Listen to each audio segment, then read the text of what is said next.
gotta love Dr. Stone. We casually reveal so much about petrification, but they had to sneak in a sneaky kiss. Now, it wasn't as intense as it looks in certain perspectives, but the fact that they were able to go from this badass, someone I was like, okay, Kirisame going to be an absolute unit, we see her get so flustered by that kiss, and I love how it's really just like on the side of the cheek and both of them aren't actually into it, but damn does perspective play with your emotions. And honestly, we were one step away from Senku basically saying, well, I guess we gotta repopulate the earth, we lost everyone, so let's just move on. But in actuality, they seriously revealed a hell of a lot. Though I have to feel bad for Ginro. On one hand, he kinda deserves it, especially given that he tried to pretend that he was chasing after the boat only to forcefully be took on the boat. The fact that his gacha ranking is just absolute ass, as then you have Suika be basically like triple S rank, it's just fantastic. Now, full live reaction to this wonderful episode is available on my Patreon if you do want to see my full uncut thoughts. This was a great episode. I mean, casually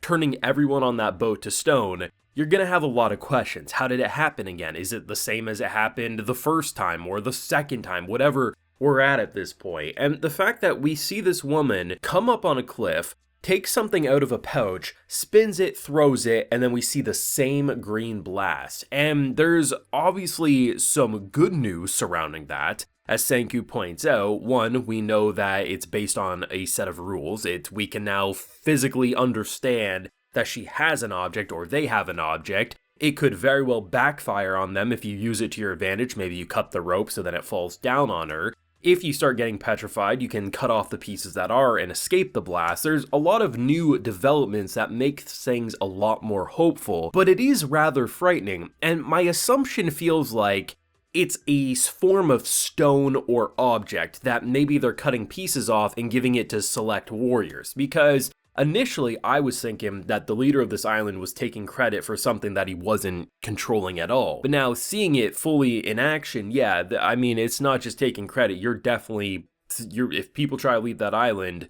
you know, obviously we see what happens. We saw Umbrel's childhood in terms of being on the boat and being the lone sole survivor, right? Honestly, seeing that backstory, I'm willing to believe her story about wanting to steal the stone or steal the item, the object for herself to fight back against the leader probably is true, though you do still have to have a bit of skepticism given how good she is at manipulating anyone who isn't Senku, of course. And it's really cool because my idea is, what if there was some form of object? We've seen this a lot in like post-apocalyptic stories or just stories in general.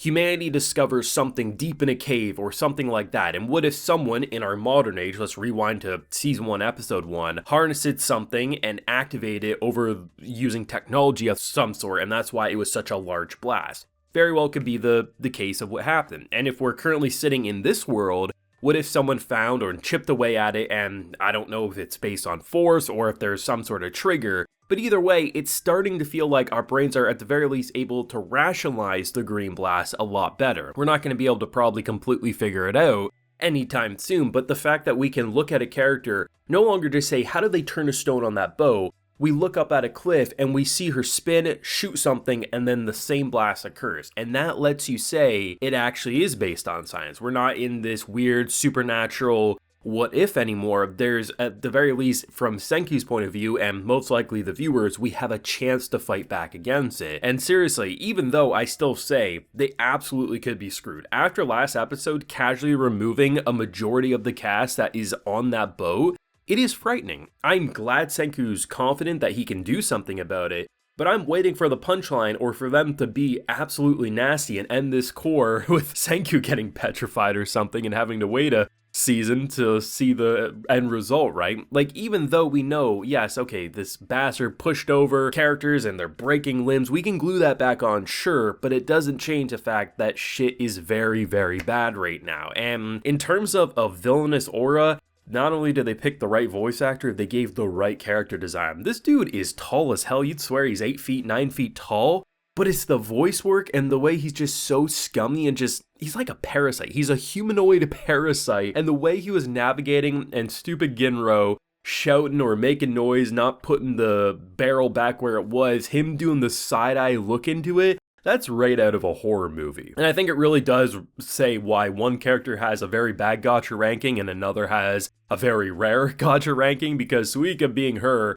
was able to sneak on that ship and not only save his ass, but basically infiltrate the enemy ship at this point, as they get so enthralled by goats, and the one dude's like, you know, we should still be careful because we don't know if they're actually a little more dangerous than they're letting on, but because of the 100 tails, obviously they were able to recognize what it was despite never seeing it. Though, it's kind of crazy when you think about they've never seen probably a lot of these things, whether it's tomatoes or watermelons or goats or anything like this, and seeing their reaction was actually kind of wholesome, even though some of these characters gave me the heebie-jeebies. I think they had a hell of a lot of fun with this episode. I mean, you kind of have to a bit, especially given that you kind of removed 99% of the cast that we had on this island. You have the fashion show where basically instead of sending this girl, we're gonna send our, you know, it's weird because Koku is like, she's beautiful, but she's kind of a monkey. It's like half the time her face is just like a chimpanzee or something, and I love the fact that they dress her up, they doll her up, and it's like, yeah, she's looking good, and then they'll just zoom in and she'll have like the weird mouth design, and it's just like, okay, this isn't gonna work at all. And I love the fact that they had a lot of fun, whether it was the kissing and just turning someone who's this badass warrior into just a puddle of goo because she's like, okay, this is embarrassing,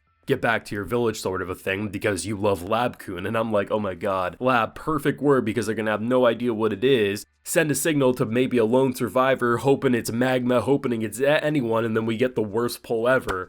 Kind of rubbing salt in the wound for the boy, but you gotta love it. It's just great, right? Because when you look at the characters we're kind of getting introduced to in terms of this new island, the character who immediately sticks out as being like, okay, when this arc is over, I mean, once we start leaving the island and progressing further into the new world, or we turn around and go home to regroup, it really does feel like, or this could just be me saying because I like the possibilities, and of every character we've seen, Kirisame is without a doubt the one I want to see join the Kingdom of Science out of anyone else. She just seems like a badass, but has like that sweet side that could really melt, and honestly, I want to see someone who's been tasked at like petrifying people join the Kingdom of Science and potentially want to undo that or something. I just think there's a lot of possibilities there, and like I said, that could just be me wishing for something that the author has no intention of doing, and if that happens, that's fine. That's just my hopes right now. But I trust in this author, I trust in this production team, and I'm just so happy that even if we're reaching the end of this core, we know we have another core planned. As long as it doesn't get delayed, we should be seeing it by fall this year, and that's pretty fantastic. But seriously, I love it, man. That kiss was a complete